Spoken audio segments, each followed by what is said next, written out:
hearty welcome to Grandma's Wealth Wisdom with your hospitable hosts, Brandon and Amanda Neely. This is the only podcast for strategies to grow your wealth simply and sustainably, like Grandma used to. Without further ado, here are your hosts. Hey, I'm Brandon, and welcome to Grandma's Wealth Wisdom, where we work with you to build wealth Grandma would be proud of. And I'm Amanda. We've got a special guest with us today. His name is JR, and he has a really cool thing that he does. He works with coaches and consultants and helps them get more clients using, and this is trademarked, direct response podcasting. That's his trademark. That's what he's titled, what he does, direct response podcasting. And he's been doing podcasting in general since 2008. Some of these numbers are astronomical in terms of the Podcast Factory, his business. The Podcast Factory has published over 44,000 minutes of audio content, over 2,000 shows, and over 2.6 million downloads and counting. Like, they're coming out with shows all the time, including this one that'll be added to their shows and their downloads. You know, you just help them download by listening.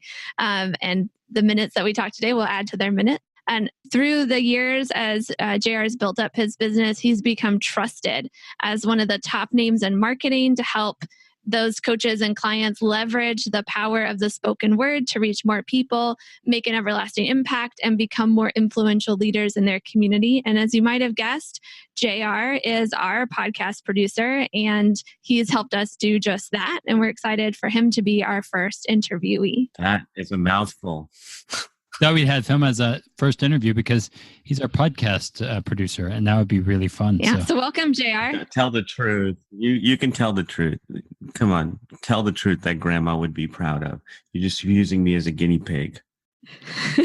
That is an extra bonus, but that we also want to help you tell your story too. All right, looking forward to it. Hopefully I can bring some value to Grandma's Wealth Wisdom today. Yeah, we're going to be asking you some questions about money and your story with money, and hope that that will inspire our listeners. So are you game? Yeah, let's do it.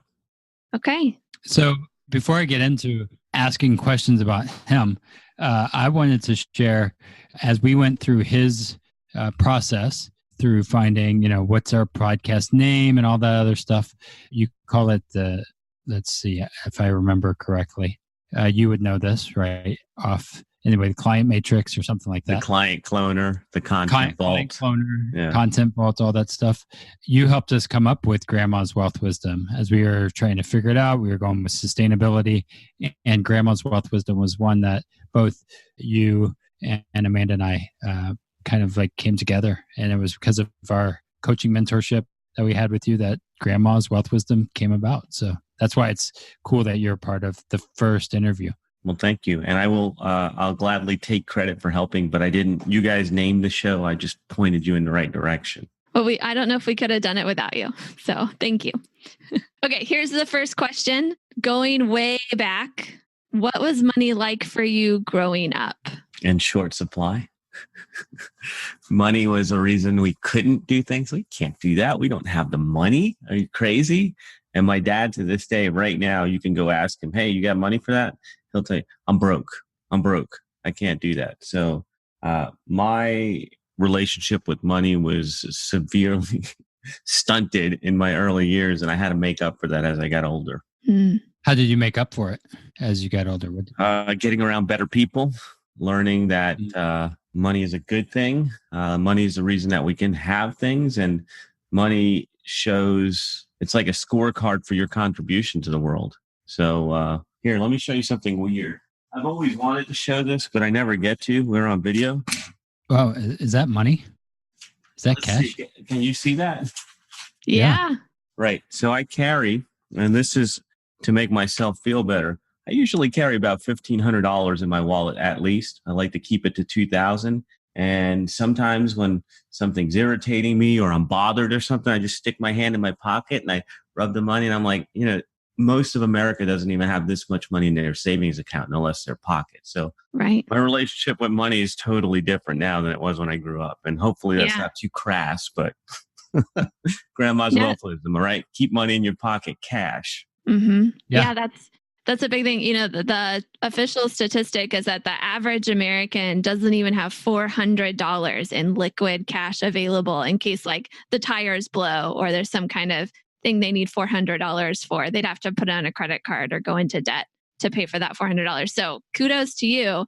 I'm really looking forward to hearing from how you get from where you started to where you are now. Like what you mentioned, like you found some people that help you change your mindset about money. Like were those people you found when you were still a kid, or were they in as you were in adulthood? Like how did that come about? No, I mean, I wish it was that easy or that long ago because I'd have a whole lot more. But it was just over time. It was first just learning that money was possibility. And when I got into real estate, I learned how easy I could make money happen by finding a deal. I knew anytime that I found a deal that money was right around the corner.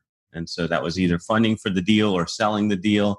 The first thing I developed was the ability to make money and make more money than I ever thought possible. That was the first thing. And so that blew some of my beliefs about money and time out of the water. But it wasn't until way later, after I was married for a few years and in business for several years, and Cupcake, Rachel helped me out with this a lot. But I really didn't know how to save. I really didn't know anything. Like I would make money and it would all disappear. And I would wonder what the heck is going on. And I never had any money in my pocket. And this also serves as a reminder for that.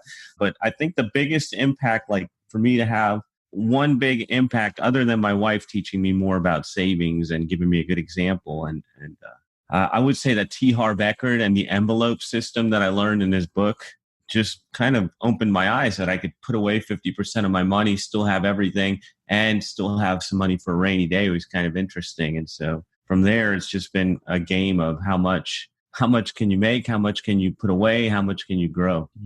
That's a really great way to think about it too, because not just making money, but saving it and putting it in a place that is accessible, still maybe doing stuff. And then for you having even that money on hand, if something happens, you're able to leverage or use it.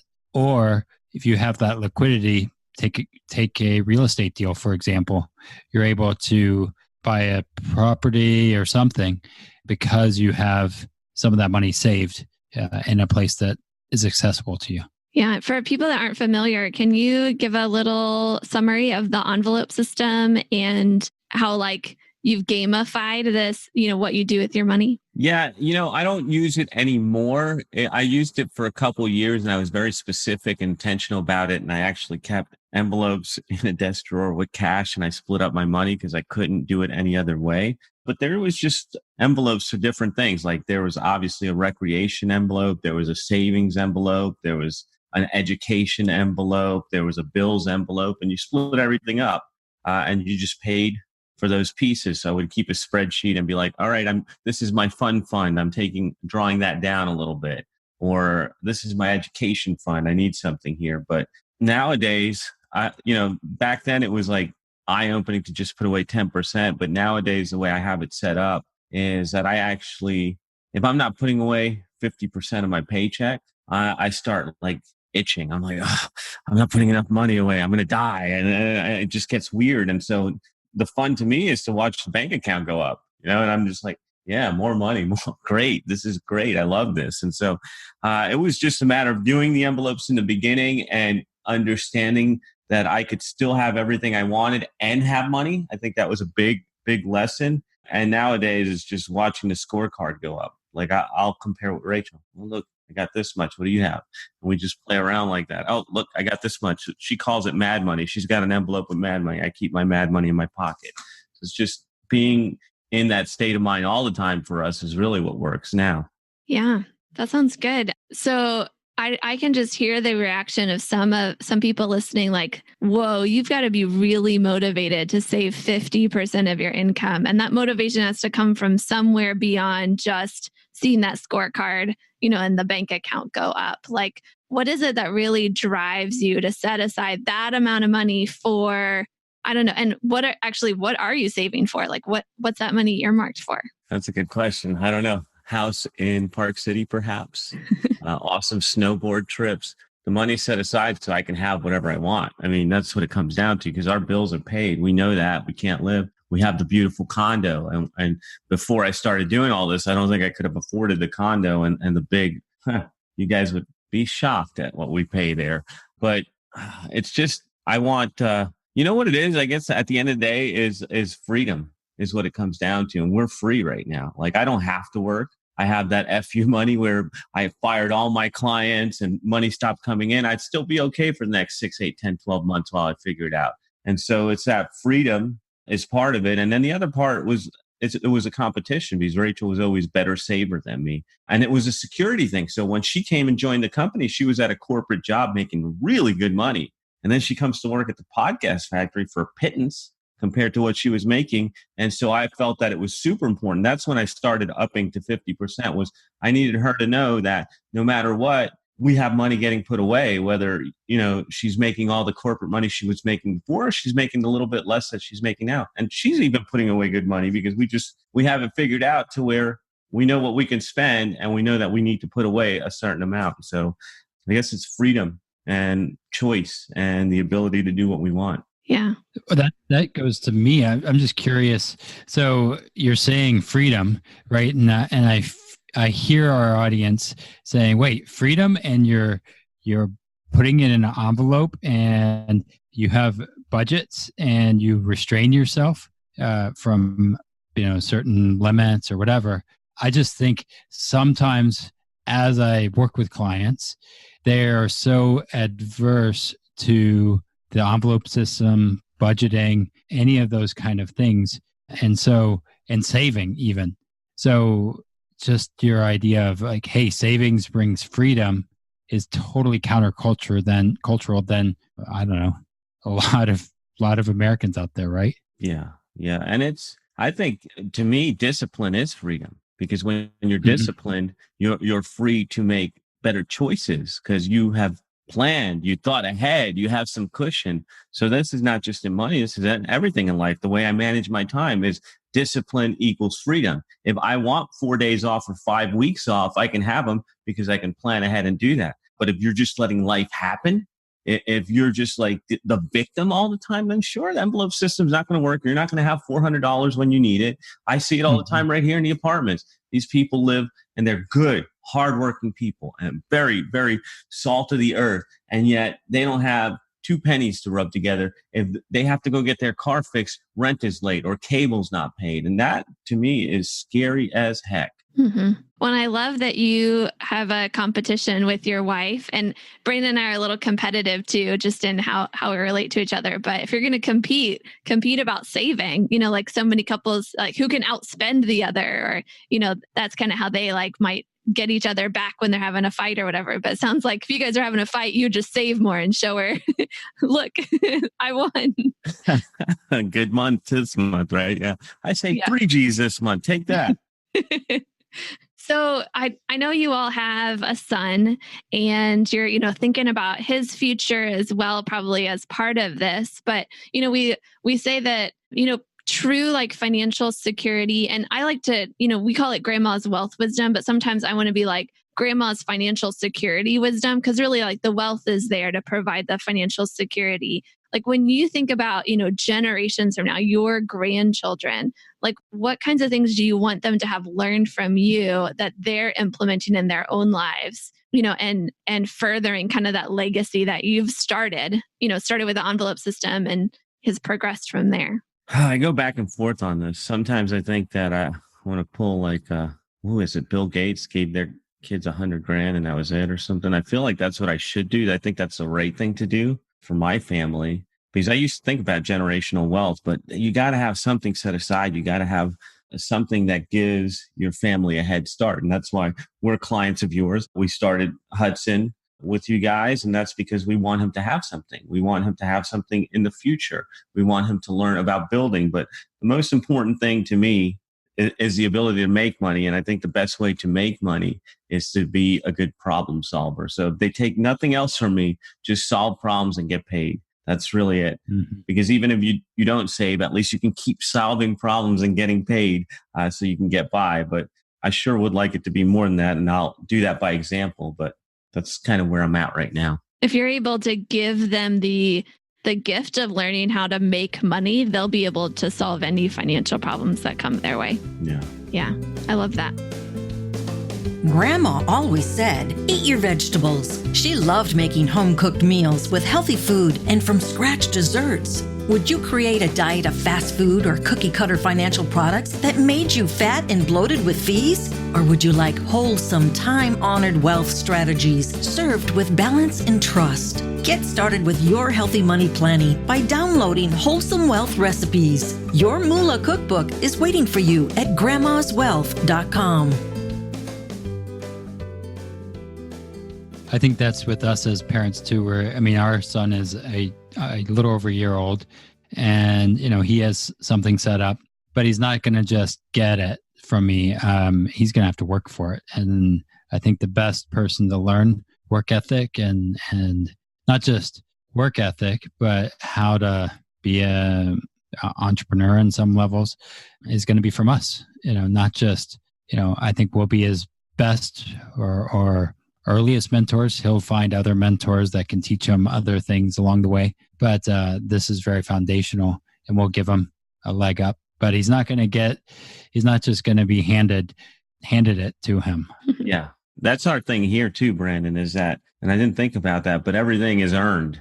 Like, I don't want this kid to think he just deserves things because he's a special little snowflake, because he's not, right? Mm-hmm. He's got to earn it. So whatever he wants, even for right now, like he wants, I can't believe I started him. I thought this was a cute gift. I got a Super Nintendo so he can play Mario Brothers. We could play that together, and I thought that was great. And then he became addicted. I had to take it away from him. But he earns it now. He earns 30 minutes of video games each week by doing his morning routine. I mean, the kid's 4 going on 5. He makes his bed every morning, brushes his teeth, puts his clothes away, reads, does a prayer. Like, he's got this whole list of things. He's got to do 7 consecutive days of it to earn 30 minutes of video games. So that's what I want him to know, is you got to earn things, boy. Yeah, I love that. So let's go to your grandma. So if your grandma was here right now, what do you think she'd be most proud of what you're doing with your money? Well, if you didn't say money, I'd say my hair. But since yeah, since you said money, that I have any is probably a good thing. I mean, I don't think that my family, neither one of my grandmothers really had any means. They just got by. So the fact that we have, you know what? I think even it's not the money. Forget about the money. It's what can the money do for you? And the life I live with my family would be what she was most proud of.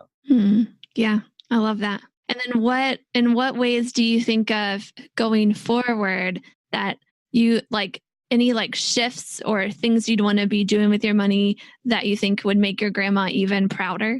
I know I can make grandma's wealth wisdom prouder by putting more money in my account.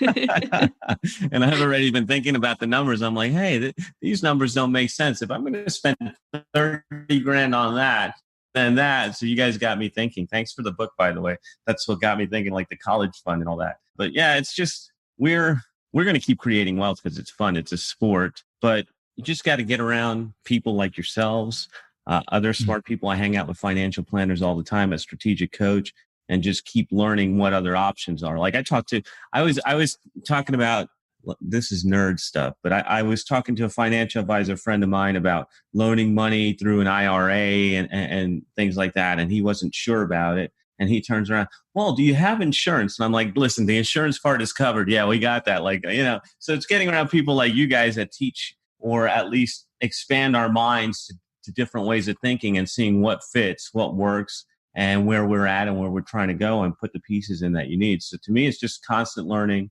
constant improving, constant tweaking, and making sure that when I'm old and I can't work anymore, I either die or have a lot of money so that I'm taken care of. Yeah.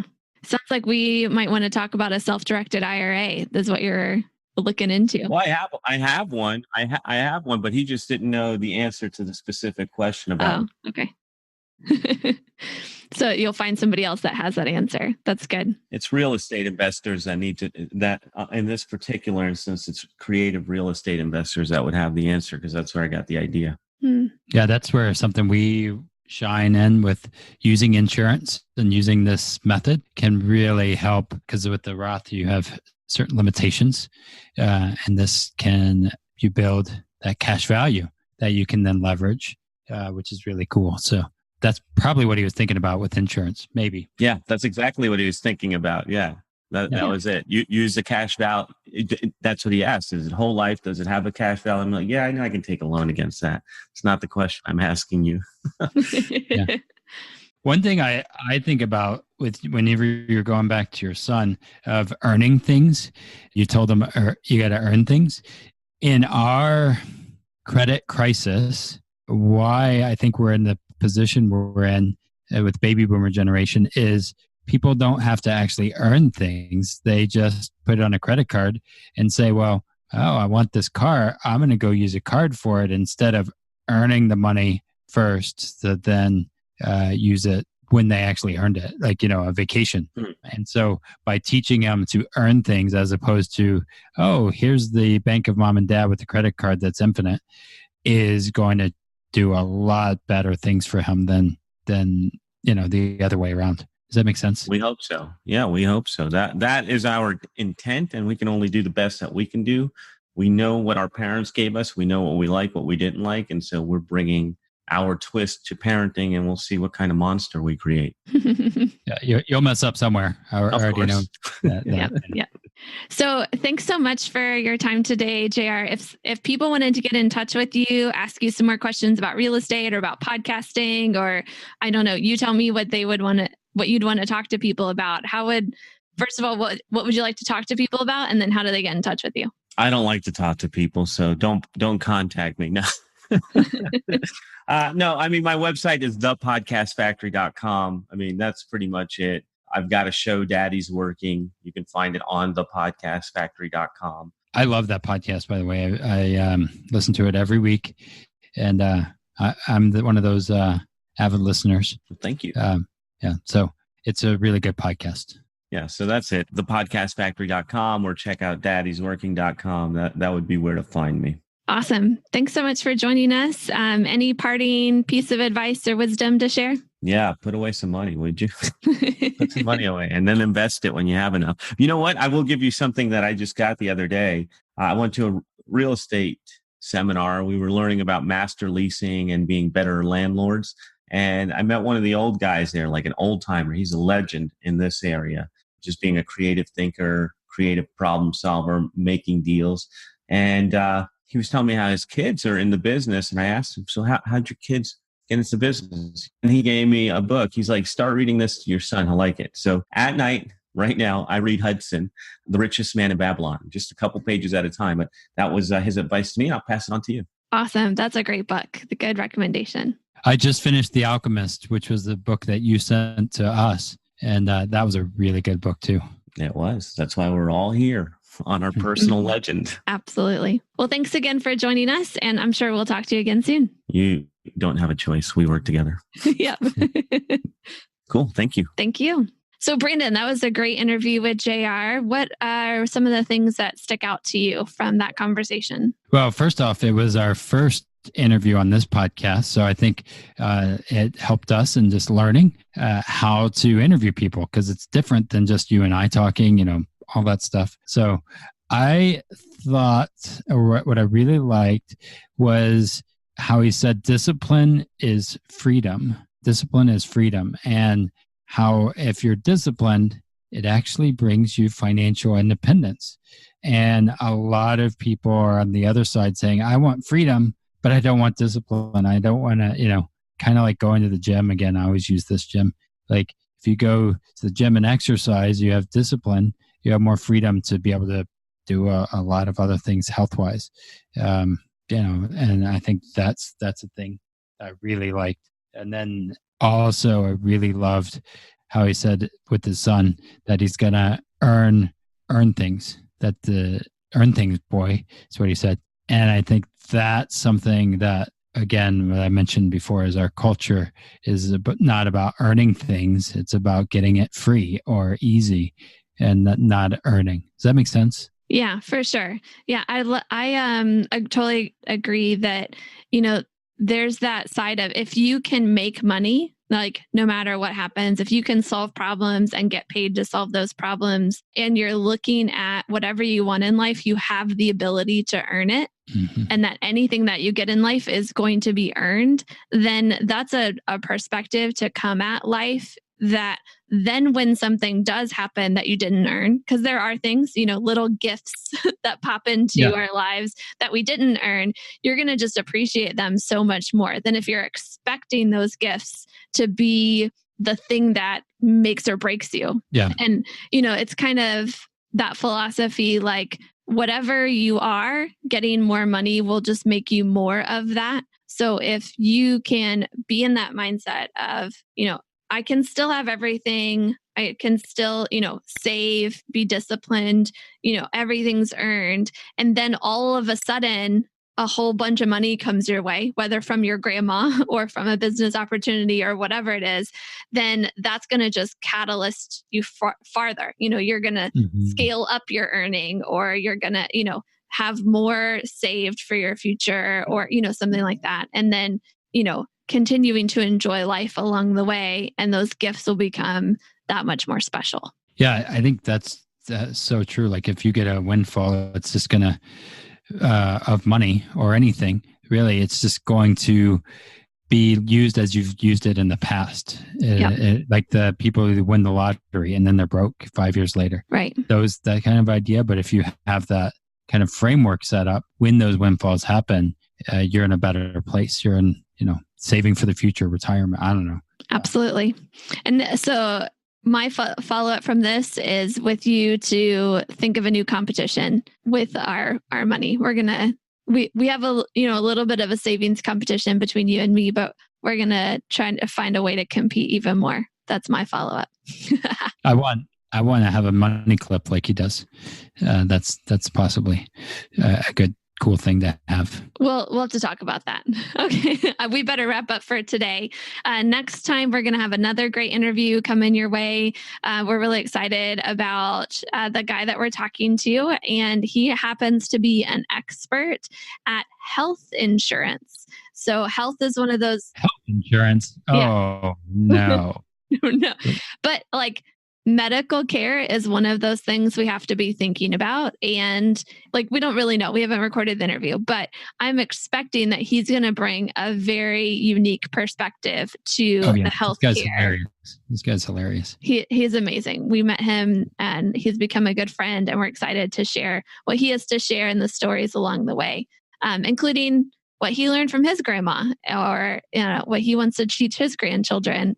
He is a grandpa, I do believe. So that'll be really fun. Yep. And healthcare is the cause of a lot of stress, financial stress. That lack of healthcare, or somebody goes to the hospital, it causes a lot of challenges. So tune into that next episode to learn some of those ways that you can get in a better place with your healthcare. Yep.